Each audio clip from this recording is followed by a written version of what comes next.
Eu até escrevi um texto curto dizendo o seguinte: se eu ainda estivesse dirigindo algum jornal, eu simplesmente diria, foi a maior queda de juros da história. É isso. Né? Ocorreu a maior queda de juros da história. A Folha, por exemplo, deu em manchete o seguinte: seguindo a tendência, Estados Unidos e Brasil baixam o juro. É diferente, né? E só para contrariar, no dia seguinte a China manteve os juros. Então não é bem uma tendência. Agora, quando a imprensa quer, ela esconde mesmo. Você acha que isso está acontecendo em grau preocupante na sua área, por exemplo? Não noticiam corretamente o que acontece? Não, eu não posso reclamar porque, primeiro, pode reclamar para mim. Eu sou mineiro, sou low profile, então... Fala só para mim, tá, como jornalista, que eu aceito. A minha área, eu não tenho nada a reclamar, está tudo espetacular, nós temos tido um apoio muito grande da mídia, e eu vou dizer para vocês, a mídia tem apoiado muito o Ministério da Economia.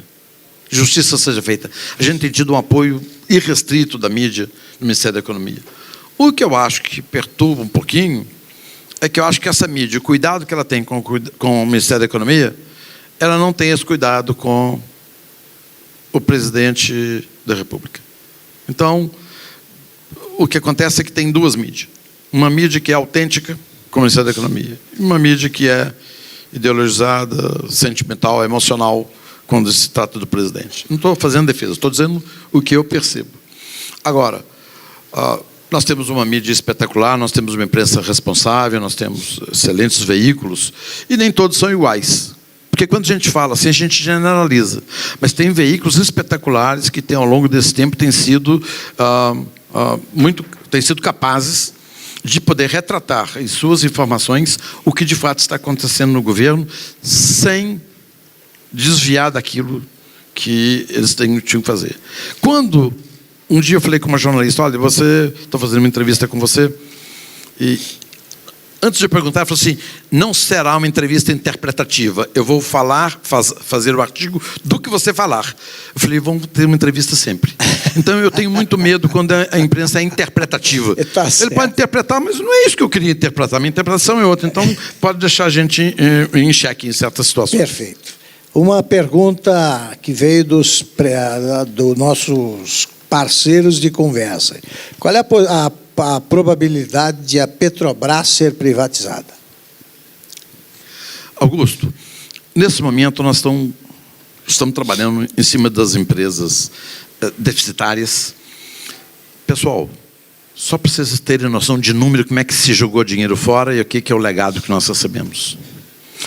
Custou 160 bilhões de reais às estatais dependentes do Tesouro nos últimos 10 anos. Com 160 bilhões de reais não teria nenhum brasileiro sem teto. Teríamos casa para todos os brasileiros. Mas a opção, governar, é gerenciar a alocação de recursos. Escolher. Os governos anteriores preferiram estatais deficitárias, manter estatais deficitárias. Tem uma no Rio Grande do Sul, que chama Ceitec, ela nem produz. Ela compra na Ásia, importante vocês saberem disso. Me desculpa até uma coisa tão pequena, mas tenho que dizer para vocês a que ponto que chegou os governos anteriores, a social-democracia, o legado. É o detalhe que grita. Claro. Essa empresa em Porto Alegre chama-se Ceitec, ela compra o chip na Ásia, ela é incapaz de produzir um chip, ela encapsula e vende no mercado para poder colocar na orelha do boi, o fazendeiro contar no pasto quantos bois tem. Estatal. E agora, vamos ver o resultado dela. Ok.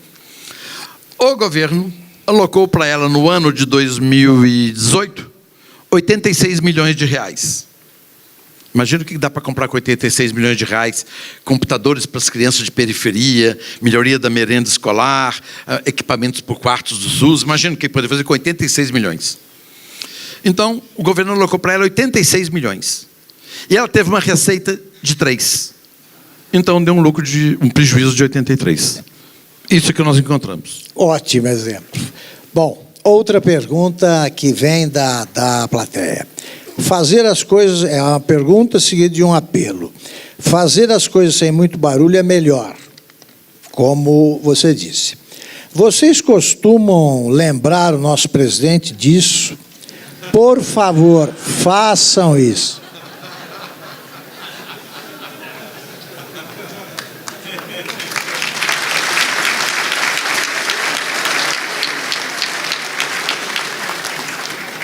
Com você, Salim. O presidente é muito intuitivo, ele consegue fazer uma leitura da sociedade que nós não conseguimos fazer. A maior prova disso é que quase tivemos uma segunda greve de caminhoneiros. Um minuto, parêntese. Eu estava no Palácio quando estava se discutindo a greve de caminhoneiros se eclodia ou não. Ok? Claro que eu sou um secretário, eu não sou ministro, eu sou secretário. Eu estava acompanhando o meu ministro. Eu sou um aspone do ministro, um assessor do ministro. Ok? E nessas reuniões, de acordo com Brasília, o secretário não fala. Ministros falam, mas o secretário fica calado. Então, estava lá, o presidente, o ministro, outras pessoas, e deu um silêncio, deu um intervalo de silêncio num certo momento. Naquele intervalo de silêncio, eu não aguentei e falei. E falei assim: presidente, o senhor sabe por que não tem greve de caminhoneiro nos Estados Unidos, no Canadá, na Austrália, na Suécia e na Inglaterra? Falei: não, Mato, por quê? Vou explicar. E o senhor sabe por que tem greve na Argentina, no Brasil, na Venezuela, na França e na Itália? Por que, presidente, só tem greve de caminhoneiro em país que tem petroleira? País que não tem petroleira não tem greve de caminhoneiro. Falei para o presidente. E ele tem uma intuição tão grande que essa greve não eclodiu porque ele soube fazer uma leitura do que estava acontecendo. Ele tem um sistema intuitivo. Gente, ninguém chega a presidente da República gastando menos de $1 milhão se não tiver certas capacitações. Ele chegou lá porque tem capacitações. Ele sabe fazer a leitura do que a sociedade deseja.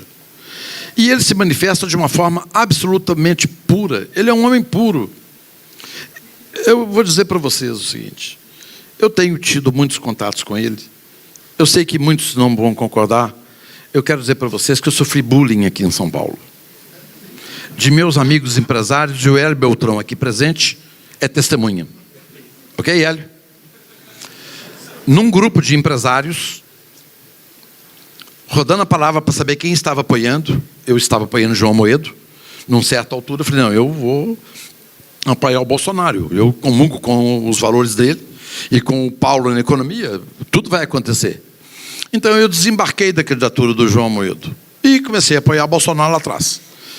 E eu quero lembrar o nome para vocês apenas de 6 empresários que foram à imprensa e falaram: eu apoio Bolsonaro. Na imprensa, na televisão, no rádio, no jornal. Só 6. Número 1 foi Sebastião Bonfim, da Centauros Esportes. Salim Matar, Meyer Nigri, Luciano Hang, Flávio Rocha e Fábio Van Garden. 6. De tantos milhões de empresários que tem no Brasil, 6 foram e deram a cara a tapa: eu apoio o Bolsonaro. Eu fui um desses 6. Eu estava com Hélio Beltrão numa reunião com um grupo forte do PIB de São Paulo, e eu sofri bullying, porque eu falei que eu estava apoiando Bolsonaro. Aí, pessoal: apoiando Bolsonaro? Eu falei: sim, estou apoiando Bolsonaro. Olá, ministro. Sim, estou apoiando Bolsonaro.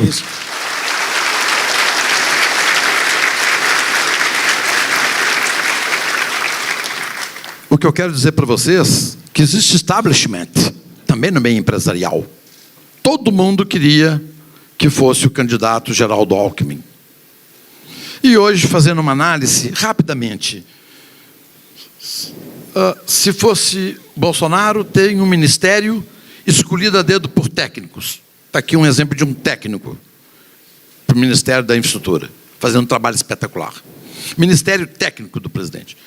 Se fosse o outro candidato eleito, como é que seria o nosso ministério? Bem, dois ministérios para o PP, um para o PR, 2 para o PMDB, 3 para o PSDB, e assim sucessivamente. E eu sofri bullying, o Hélio Beltrán testemunha. Então, para mostrar também que existe também o establishment no meio empresarial. Então, naquele momento, poucos de nós acreditamos, e imaginem se não tivesse tido a vitória do nosso presidente, onde nós estaríamos hoje. Eu fico vendo classe empresarial e imprensa criticando, por um minutinho só. E se não estivesse aqui? Onde é que nós estaríamos hoje? Se fosse a esquerda continuando no poder.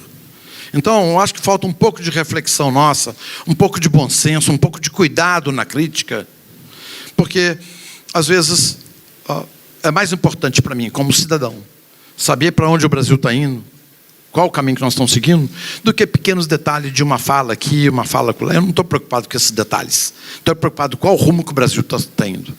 Qual a possibilidade, o que nós estamos fazendo em saneamento para poder reduzir 6 mil mortes por ano de crianças que morrem por falta de saneamento. Isso para mim é importante. Agora, se alguém falou A ou B, se tuitou alguma coisa, para mim, me desculpem, isso para mim não é importante. Eu quero saber de resultado. E eu acho que esse governo está apresentando resultados.